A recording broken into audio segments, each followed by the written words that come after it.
So if you've been following the channel for a while, you'll recognize this as my ebony Les Paul Classic. And classic guitar, classic Les Paul is one of my favorites. I've had 4 of them, including this guitar. Had a translucent cherry, had an olive drab that was one of the exclusive from Gibson.com. I still have the Enchanted Forest Burst, and then I have this one. And the translucent cherry had 490 R&T pickups, which I was a fan of. Then I just said, well, maybe I'll let it go. So somebody bought it from me, and I immediately started missing those pickups because I really do like the 490 sets. So this one popped up, and I decided since it was more of a player grade, I would not be nearly as hurt about dinging it, playing it, modifying it, and doing stuff like that. One of the things that I did not like about this guitar was those tuners. Man, I am just not a fan of those on anything except for the Les Paul Jr.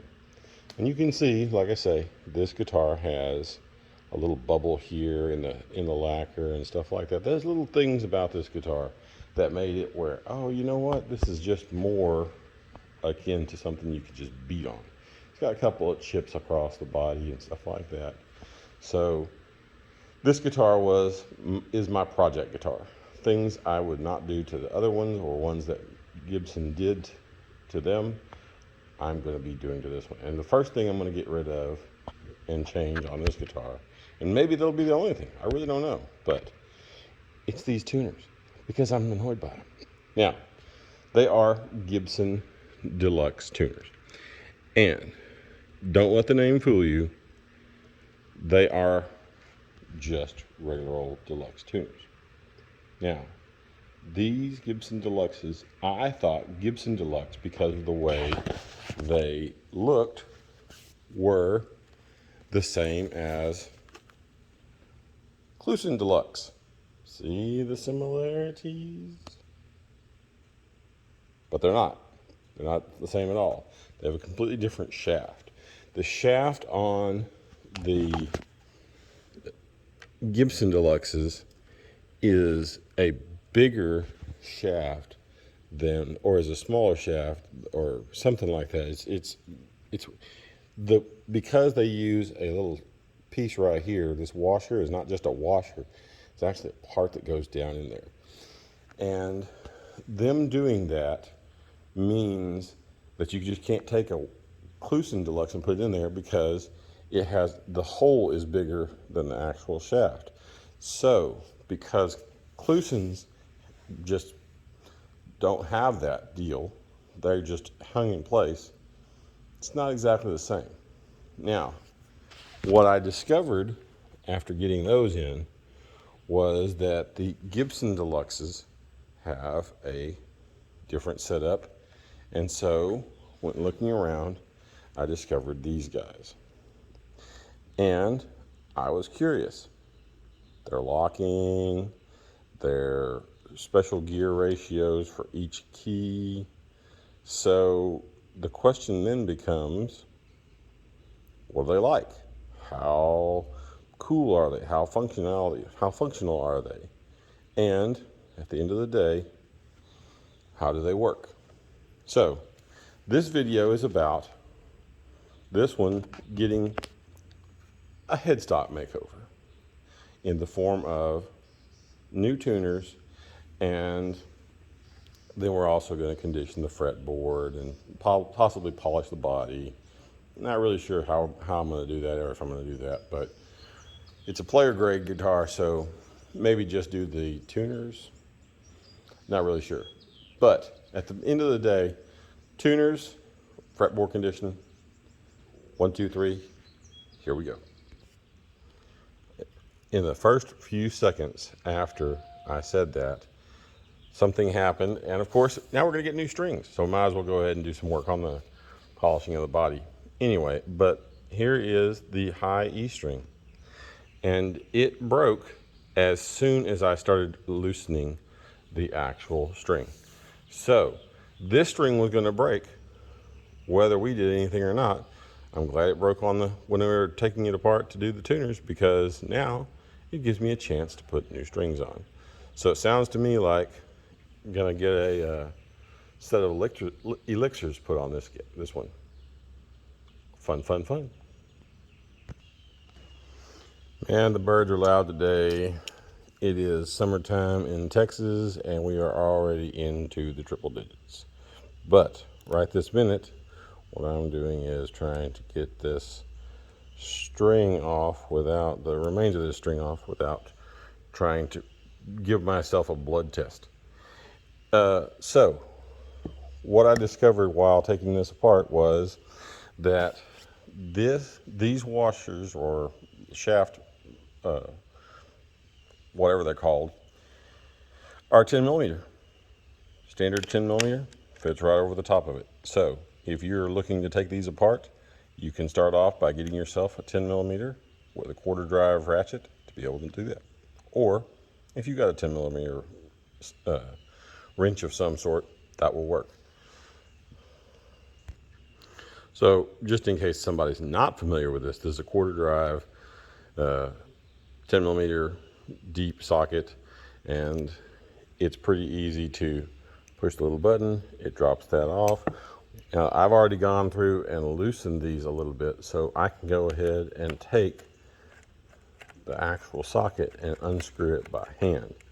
Now that said, this is the part that's different between the Gibson and the Gibson Deluxe. And I am anxious to find out if this really is going to work with these ratio tuners, because I was assured that they were. And the guys at Sweetwater usually know what they're talking about, but every once in a while, you have to have that moment of question. So back down here, I'm about to pull this tailpiece off.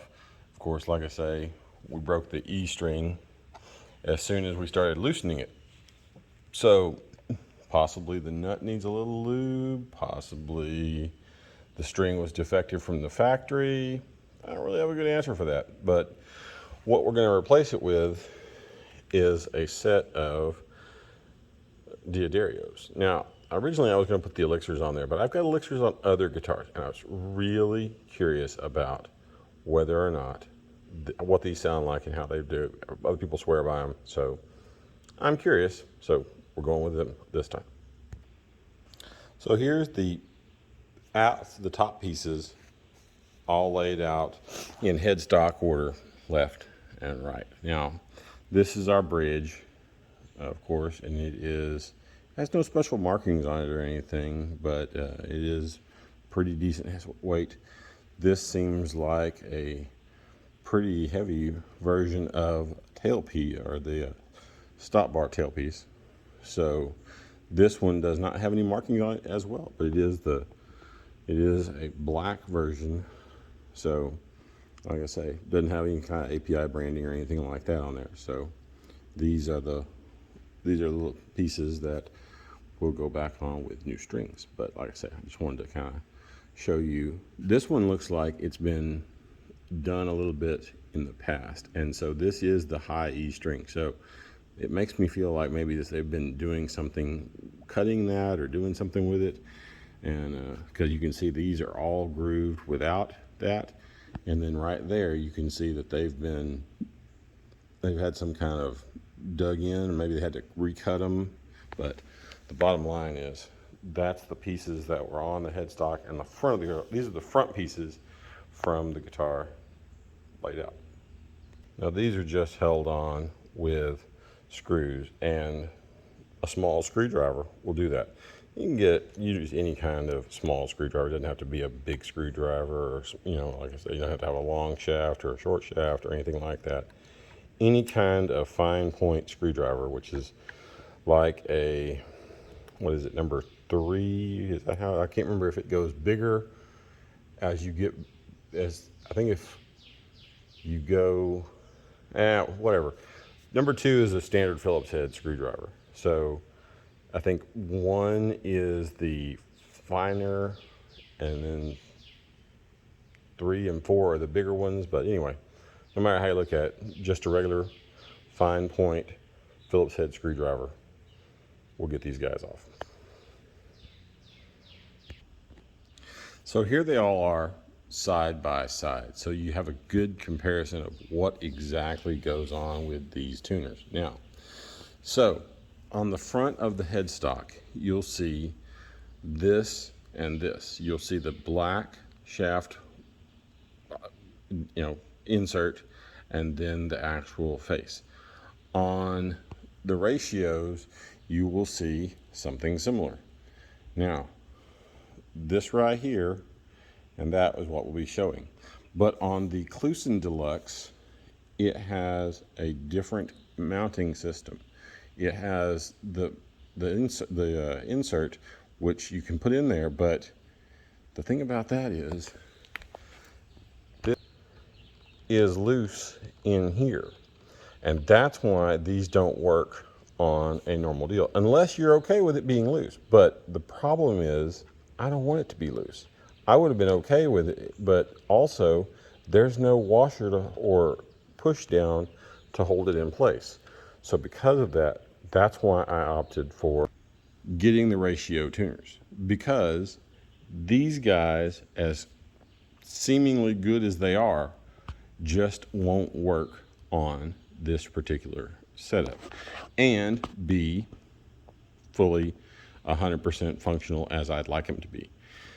Nothing negative about the Gibsons. I think they're amazing tuners. I've had them on different guitars over the years, and I've had no complaints about them.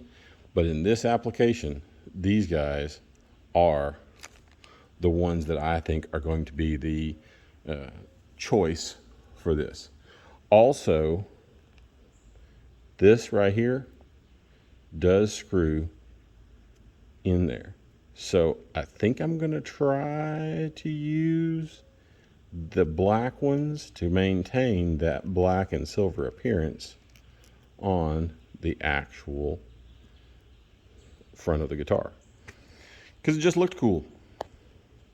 So ratio tuners have a different mounting system on the back than most do. Most of them have their own screws and everything.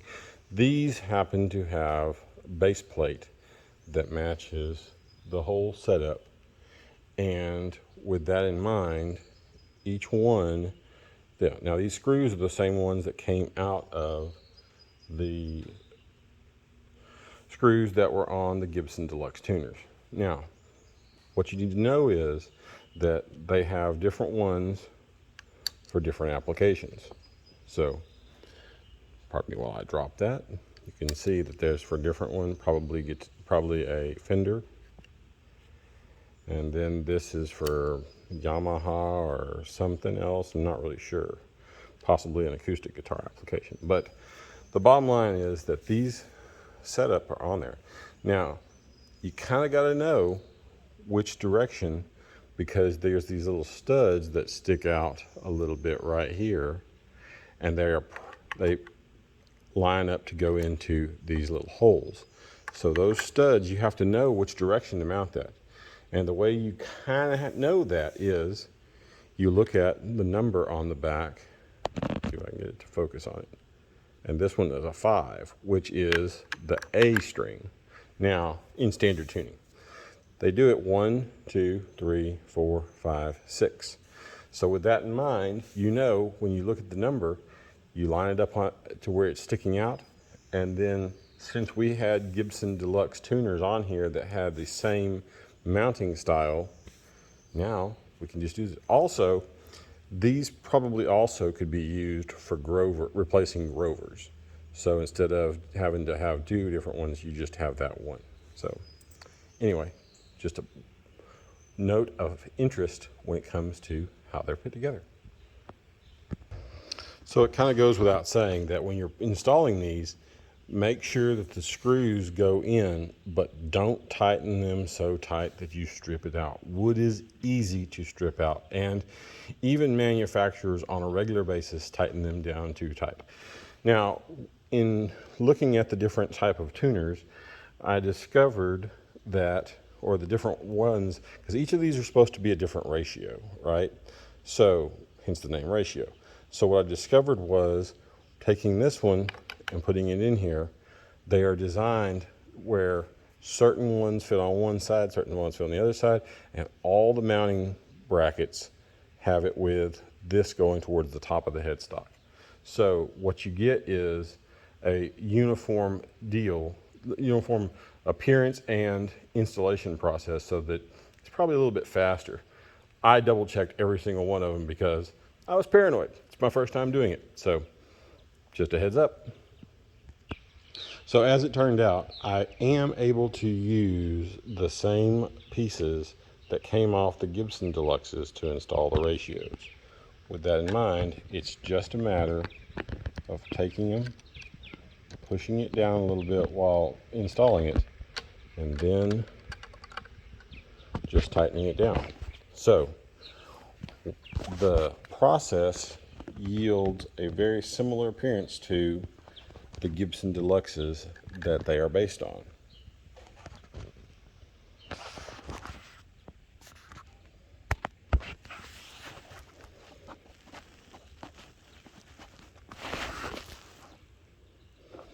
So just take it, grab the socket, and then tighten it down.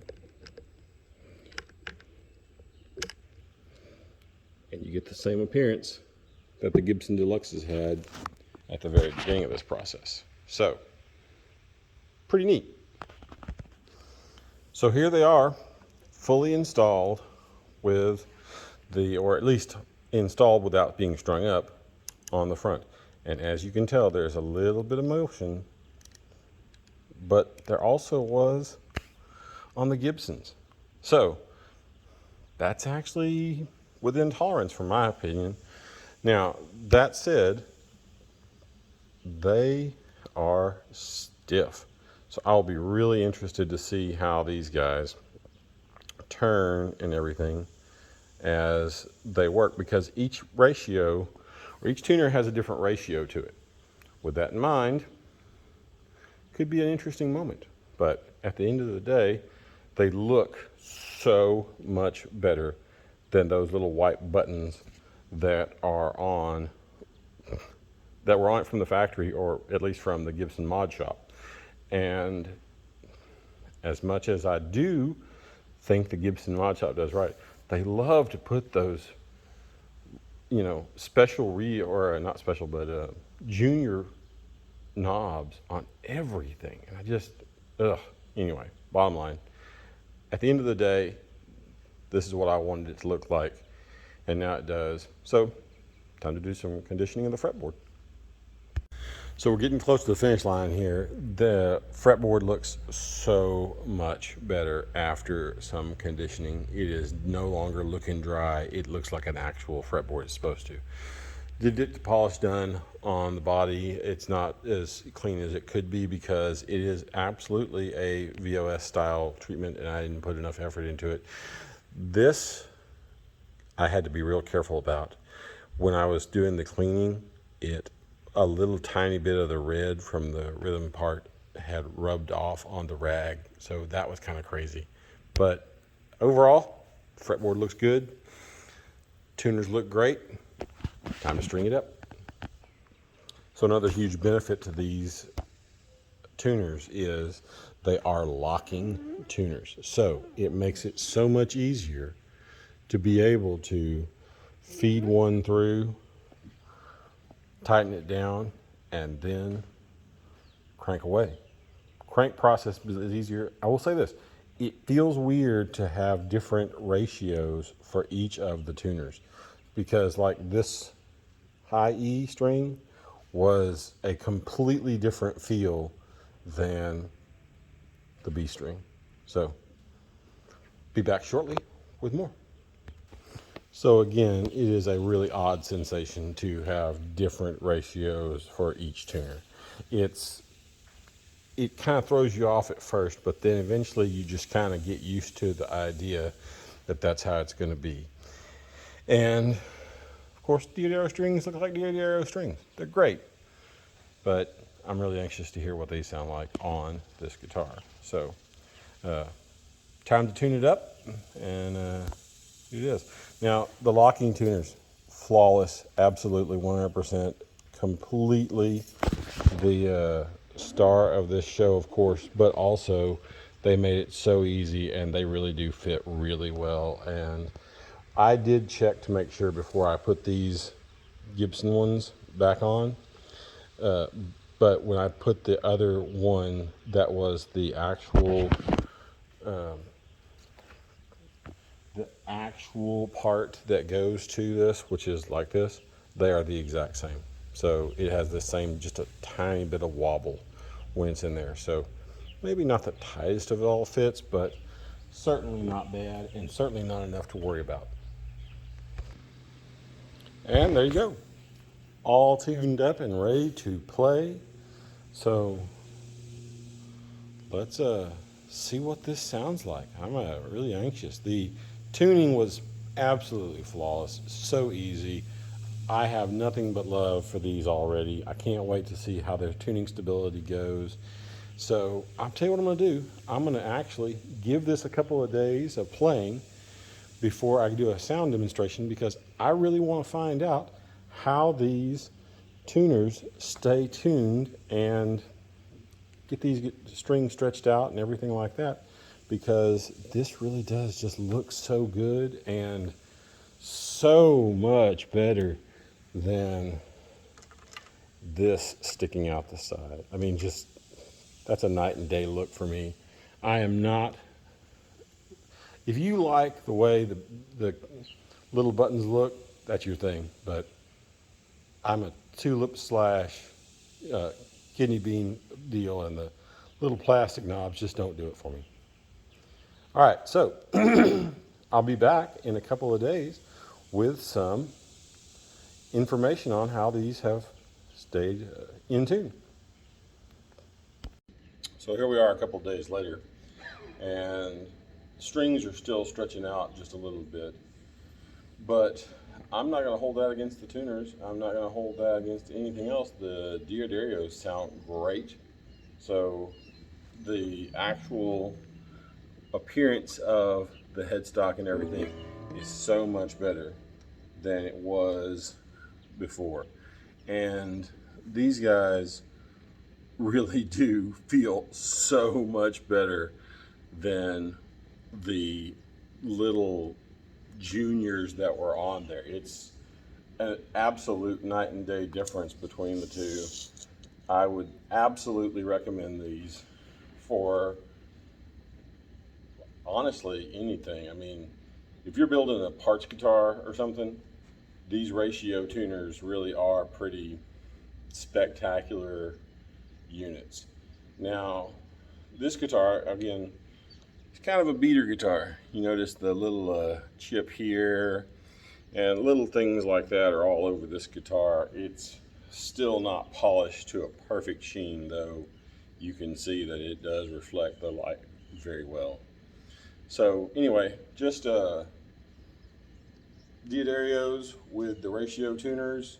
Thought I'd do a little quick demonstration on that since we were talking about this. And like I say, I would absolutely, for 150 bucks or less, I would absolutely recommend these as something if you're looking to do an upgrade or if you're looking to just build something, because they are pretty flexible and they were pretty simple to install. I mean, I'm not sure how everything else would be on other stuff if you had to drill the holes and stuff, but on this guitar with existing tuners on it and Gibson Deluxe setup with those plates, I would say that that was a pretty easy install. I mean, with everything, including the, probably 40 minutes, maybe an hour removal of the old ones, installation of the new ones, and stringing it up, about an hour. So anyway, sound demonstration, just everything is going to be on 10, nothing special, just playing through the twin reverb and then through the Code 100 half stack.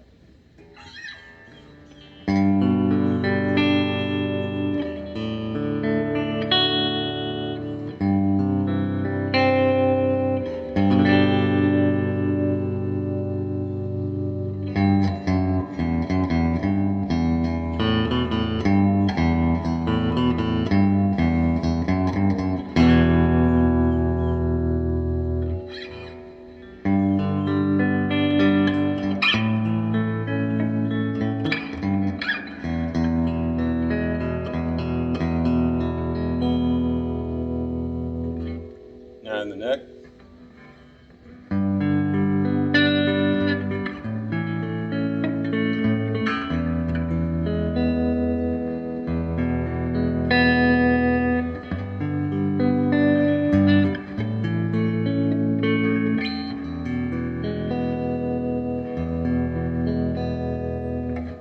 Bridge.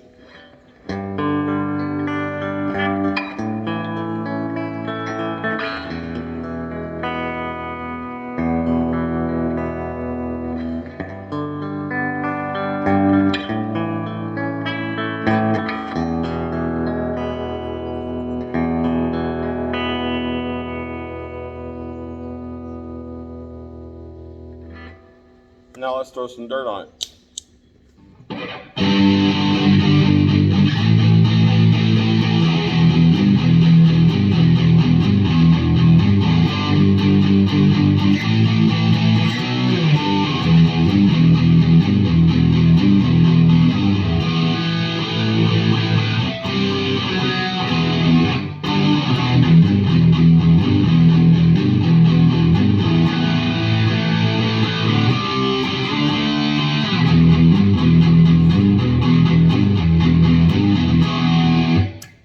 And the neck.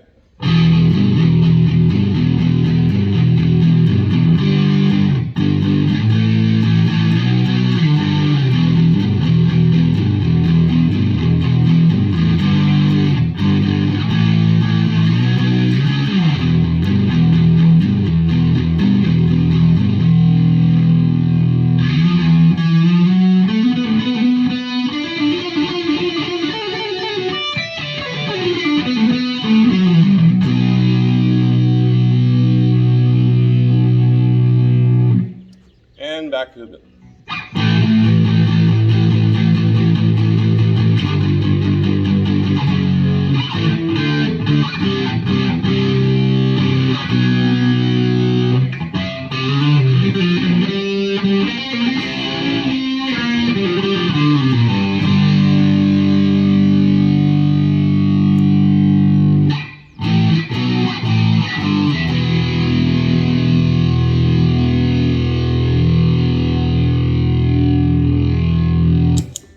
So even with the bends and everything,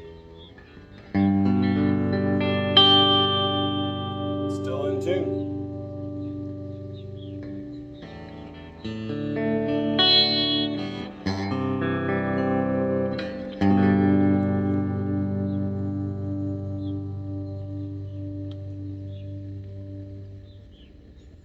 So I recommend them. They were a pretty good upgrade, and they certainly look better than the original ones that were on this guitar. Definitely worth the time and effort to change them out. And like I say, the plates on them make it pretty easy to change these out. So I would say that would definitely make them pretty solid. So until next time.